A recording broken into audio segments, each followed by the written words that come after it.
y a des insectes de compétition. Lors d'un tournage d'un épisode de Faut pas rêver, j'ai eu l'occasion d'assister à une étrange compète.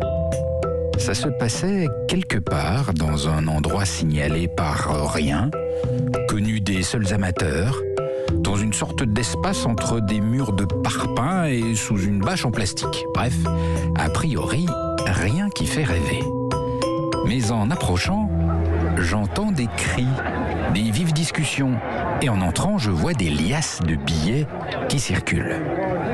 Visiblement, ici, on joue de l'argent, de bonnes sommes, au moins 4 mois de salaire moyen. Mais au début, j'ai un peu de mal à voir sur quoi on parie.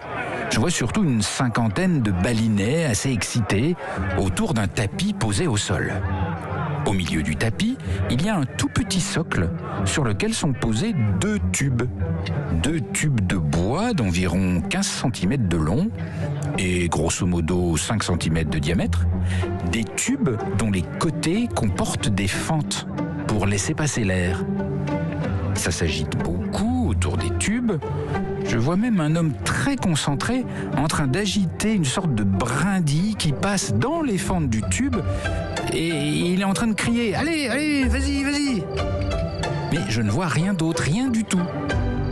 Alors il y a un spectateur qui comprend que je ne comprends rien et il m'explique. Il dit « Regarde, il est en train de motiver son criquet. » Et j'en crois pas mes yeux. Mais je vais assister pour la première fois de ma vie à un combat de criquet. Dans chaque tube, il y a un criquet. Les 2 tubes se touchent, mais il y a comme une petite porte entre les 2.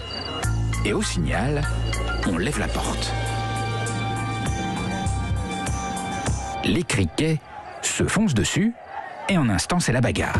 Il y a des clameurs dans toute la salle, et franchement, je n'ai toujours pas compris comment les spectateurs voient quelque chose, car à travers les fentes du tube, on voit à peine ce qui se passe. Le combat fait rage, mais au bout d'1 minute, ça y est. La clameur s'estompe, un des 2 criquets a fui et s'est réfugié tout penaud au fond de son tube. Celui qui n'a pas fui est le vainqueur, et son propriétaire et ceux qui ont parié sur le bon criquet sont fous de joie.